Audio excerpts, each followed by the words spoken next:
किताब मुकद्दस में से मत्ती की इंजील के 10वें बाब की तिलावत। फिर उसने अपने 12 शागिर्दों को पास बुलाकर उनको नापाक रूहों पर इख्तियार बख्शा कि उनको निकालें और हर तरह की बीमारी और हर तरह की कमजोरी को दूर करें। और 12 रसूलों के नाम ये हैं। पहला शमौन जो पतरस कहलाता है, और उसका भाई इंद्रियास, जब्दी का बेटा याकूब और उसका भाई यूहन्ना, फिलिप्पुस और बरतलमाई, तोमा और मत्ती महसूल लेने वाला, हल्फई का बेटा याकूब और तद्दी, शमौन कनानी और यहूदा इस्करियोती जिसने उसे पकड़ा भी दिया। इन 12 को यीशु ने भेजा और उनको हुक्म देकर कहा, गैर कौमों की तरफ न जाना और सामरियों के किसी शहर में दाखिल न होना, बल्कि इस्राएल के घराने की खोई हुई भेड़ों के पास जाना और चलते चलते ये मुनादी करना कि आसमान की बादशाही नज़दीक आ गई है। बीमारों को अच्छा करना, मुर्दों को जिलाना, कोड़ियों को पाक साफ करना, बदरूहों को निकालना। तुमने मुफ्त पाया, मुफ्त देना। न सोना अपने कमरबंद में रखना, न चांदी, न पैसे, रास्ते के लिए न झोली लेना, न दो कुर्ते, न जूतियां, न लाठी, क्योंकि मजदूर अपनी खुराक का हकदार है। और जिस शहर या गांव में दाखिल हो दरियाफ्त करना कि उसमें कौन लायक है, और जब तक वहां से रवाना न हो उसी के यहाँ रहना। और घर में दाखिल होते वक्त उससे दुआएं खैर देना, और अगर वो घर लायक हो तो तुम्हारा सलाम उसे पहुंचे, और अगर लायक न हो तो तुम्हारा सलाम तुम पर फिर आए। और अगर कोई तुमको कबूल न करे और तुम्हारी बातें न सुने तो उस घर या उस शहर से बाहर निकलते वक्त अपने पांव की गर्द झाड़ देना। मैं तुमसे सच कहता हूँ कि अदालत के दिन उस शहर की निस्बत सदूम और अमोरा के इलाके का हाल ज्यादा बर्दाश्त के लायक होगा। देखो मैं तुमको भेजता हूँ गोया भेड़ों को भेड़ियों के बीच में। पास सांपों की मानद होशियार और कबूतरों की मानद भोले बनो, मगर आदमियों से खबरदार रहो, क्योंकि वो तुमको अदालतों के हवाले करेंगे और अपने इबादत खानों में तुमको कोड़े मारेंगे।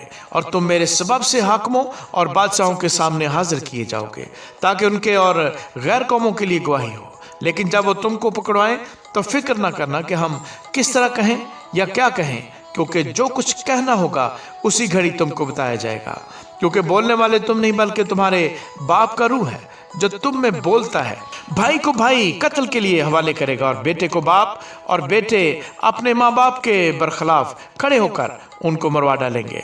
और मेरे नाम के बायस से सब लोग तुमसे दावत रखेंगे, मगर जो आखिर तक बर्दाश्त करेगा वही निजात पाएगा। लेकिन जब तुमको एक शहर में सताएं तो दूसरे को भाग जाओ, क्योंकि मैं तुमसे सच कहता हूं कि तुम इसराइल के सब शहरों में न फिर चुकोगे कि इब्ने आदम आ जाएगा। शागिर्द अपने उस्ताद से बड़ा नहीं होता, और ना नौकर अपने मालिक से। शागिर्द के लिए काफ़ी है कि अपने उस्ताद की मानद हो, और नौकर के लिए ये कि अपने मालिक की मानद। जब उन्होंने घर के मालिक को बालज़बूब कहा तो उसके घराने के लोगों को क्यों ना कहेंगे। बस उनसे ना डरो, क्योंकि कोई चीज़ ढकी नहीं जो खोली ना जाएगी, और ना कोई चीज़ छिपी है जो जानी ना जाएगी। जो कुछ मैं तुमसे अंधेरे में कहता हूँ उजाले में कहो, और जो कुछ तुम कान में सुनते हो कोठों पर उसकी मुनादी करो। जो बदन को कत्ल करते हैं और रूह को कत्ल नहीं कर सकते उनसे न डरो, बल्कि उसी से डरो जो रूह और बदन दोनों को जहन्नम में हलाक कर सकता है। क्या पैसे की 2 चिड़ियां नहीं बिकती, और उनमें से एक भी तुम्हारे बाप की मर्जी बगैर जमीन पर नहीं गिर सकती? बल्कि तुम्हारे सर के बाल भी सब गिने हुए हैं। बस डरो नहीं, तुम्हारी कदर तो बहुत सी चिड़ियों से ज्यादा है। बस जो कोई आदमियों के सामने मेरा इकरार करेगा, मैं भी अपने बाप के सामने जो आसमान पर है उसका इकरार करूंगा। मगर जो कोई आदमियों के सामने मेरा इनकार करेगा, मैं भी अपने बाप के सामने जो आसमान पर है उसका इनकार करूंगा। ये ना समझो कि मैं जमीन पर सुलह कराने आया हूँ। सुलह कराने नहीं बल्कि तलवार चलवाने आया हूँ, क्योंकि मैं इसलिए आया हूँ कि आदमी को उसके बाप से, और बेटी को उसकी माँ से, और बहुओं को उसकी सास से जुदा कर दूँ। और आदमी के दुश्मन उसके घर ही के लोग होंगे।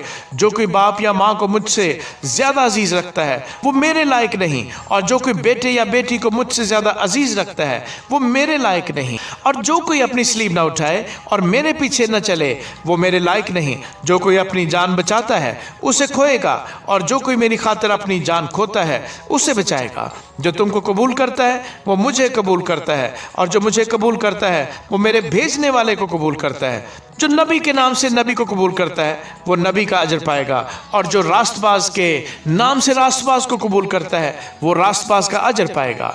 और जो कोई शागिर्द के नाम से इन छोटों में से किसी को सिर्फ एक प्याला ठंडा पानी ही पिलाएगा, मैं तुमसे सच कहता हूँ वो अपना अजर हरगिज़ ना खोएगा।